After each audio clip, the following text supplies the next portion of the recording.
Assalamualaikum warahmatullahi wabarakatuh. Perkenalkan, nama saya Iwan Cantika Nila Zara Permata Putri dengan NIM 202310110311311231. Pada kesempatan kali ini, saya akan mempresentasikan materi mengenai asas lex specialis, derogat legi generalis dalam hukum acara pidana di Indonesia. Topik ini penting untuk dibahas karena dalam praktik hukum sering terjadi adanya dua aturan yang mengatur hal yang sama, sehingga diperlakukan suatu asas untuk menentukan aturan mana yang harus digunakan. Asas ini menjadi salah satu solusi untuk menyelesaikan konflik tersebut, khususnya dalam hukum acara pidana di Indonesia. Asas ini berasal dari bahasa Latin yang berarti hukum yang bersifat khusus mengesampingkan hukum yang bersifat umum. Maksud dari asas ini adalah apabila terdapat dua aturan hukum yang mengatur objek yang sama, namun salah satunya bersifat lebih khusus, maka aturan yang khusus tersebutlah yang harus diterapkan. Dalam konteks hukum acara pidana di Indonesia, kita mengenal KUHP sebagai hukum acara pidana yang berlaku secara nasional. Namun, dalam praktiknya terdapat beberapa undang-undang khusus yang mengatur prosedur berbeda.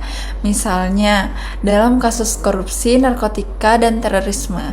Dengan demikian, ketika terjadi perbedaan antara KUHP dan undang-undang khusus, maka yang digunakan adalah aturan yang lebih khusus sesuai dengan asas lex specialis ini. Tujuan utama dari asas ini adalah untuk menghindari konflik norma serta memberikan kepastian dalam penerapan hukum.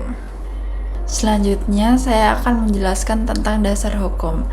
Secara normatif, asas ini tidak selalu dicantumkan secara eksplisit dalam satu pasal tertentu.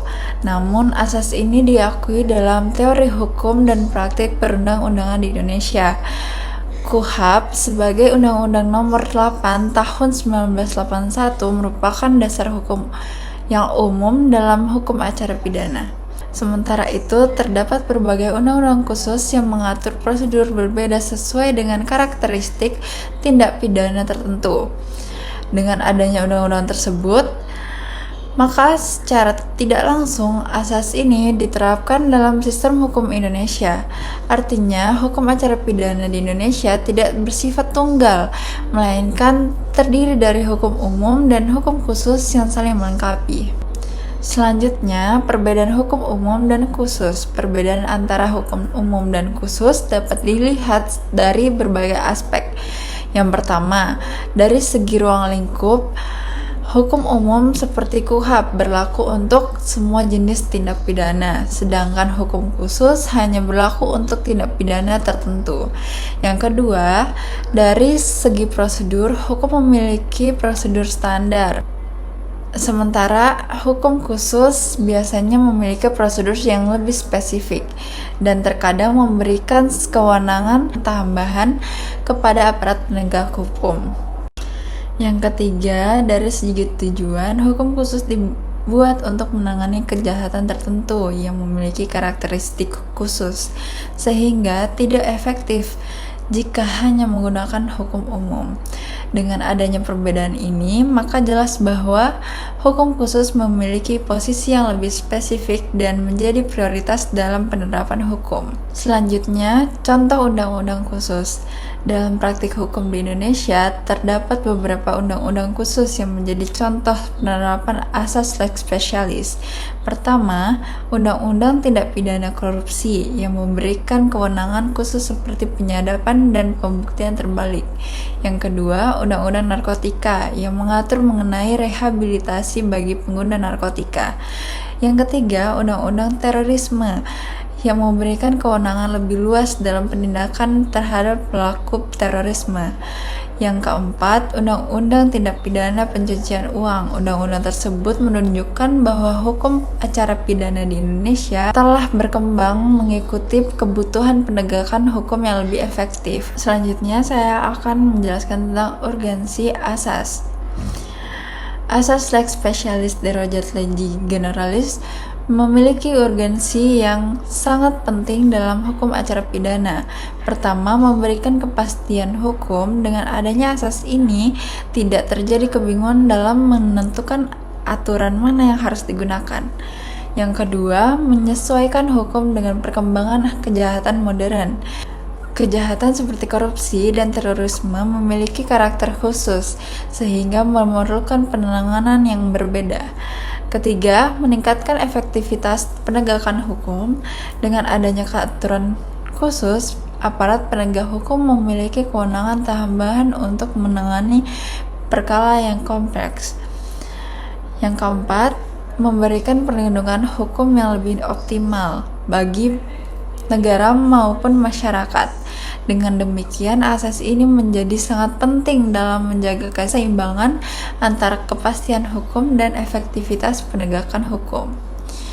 Selanjutnya, di sini ada contoh kasus. Salah satu contoh penerapan asas ini dapat dilihat dalam penanganan kasus korupsi. Dalam kasus korupsi, aparat penegakan hukum seperti KPK memiliki kewenangan untuk melakukan penyadapan yang tidak diatur dalam KUHP. Hal ini menunjukkan bahwa hukum khusus digunakan untuk menggantikan hukum umum. Contoh lainnya adalah dalam kasus narkotika, di mana pengguna narkotika dapat direhabilitasi, bukan hanya dipidana. Ini menunjukkan bahwa hukum khusus tidak hanya bersifat represif, tetapi juga memberikan pendekatan yang lebih manusiawi. Dari contoh tersebut, dapat disimpulkan bahwa asas lex specialis benar-benar diterapkan dalam praktik hukum di Indonesia. Selanjutnya, meskipun memiliki banyak kelebihan, penerapan asas ini juga memiliki beberapa kelemahan. Pertama, adanya potensi tumpang tindih antara hukum umum dan hukum khusus. Kedua, adanya resiko penyalahgunaan kewenangan oleh aparat penegak hukum, terutama karena adanya kewenangan tambahan. Dan yang ketiga, inkonsistensi dalam penerapan hukum yang dapat menimbulkan ketidakpastian.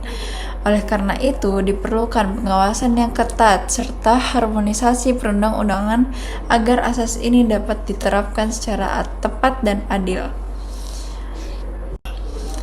Berdasarkan pembahasan yang telah saya sampaikan, dapat disimpulkan bahwa asas lex specialis derogat lege generalis merupakan prinsip penting dalam hukum acara pidana di Indonesia.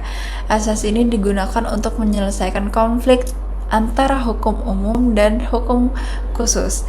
Selain itu, asas ini juga berperan dalam meningkatkan efektivitas penegakan hukum serta menyesuaikan hukum dengan perkembangan kejahatan modern. Namun, penerapan tetap harus dilakukan secara hati-hati agar tidak menimbulkan penyalahgunaan kewenangan. Dengan demikian, asas ini tetap relevan dan sangat penting dalam sistem hukum di Indonesia. Demikian presentasi yang dapat saya sampaikan. Terima kasih atas perhatian yang diberikan. Wassalamualaikum warahmatullahi wabarakatuh.